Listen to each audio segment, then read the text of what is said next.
రావడమే లడ్డు అన్నారు. తిరుమల పవిత్రతను దెబ్బతీసే విధంగా ఏదో జంతు కొవ్వులు కలుస్తున్నాయని, కల్తీ అని చెప్పి ఒక ప్రచారాన్ని మొదలుపెట్టారు. దేశం అంతా ఆశ్చర్యపోయింది, ఎంత నీచంగా రాజకీయం చేస్తారా అని. జగన్మోహన్ రెడ్డి గారిని ఇరికిద్దాం, దుమ్మెత్తిపోద్దామని సాక్షాత్తు ఈ ప్రభుత్వం నడిపే పెద్దలందరూ ఇరుక్కున్నారు దాంట్లో. ప్రజలంతా చేవాట్లు పెట్టారు. ఇదేం పోయే కాలం వచ్చింది వీళ్ళకి, ఇలాంటి రాజకీయానికి ఇలాంటి దరిద్రాలని తెచ్చి అంటిస్తారా మీరు?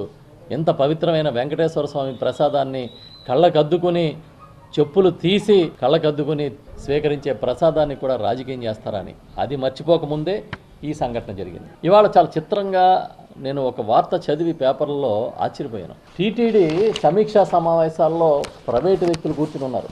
ఏంటంటే ఆర్టిఫిషియల్ ఇంటెలిజెన్సీని టీటీడీలో ప్రవేశపెడతారంట. మీకు ఇంటెలిజెన్స్ ఎలాగా లేదు, మళ్ళీ ఆర్టిఫిషియల్ ఇంటెలిజెన్స్ ఒకటి. మీకు గతంలో సేవలు చేసి ఆరోపణలు ఉన్న వాళ్ళని తీసుకొచ్చి ఎందుకు కూర్చోబెట్టారు టీటీడీ సమావేశాలను నేను అడుగుతున్నా సూటిగా.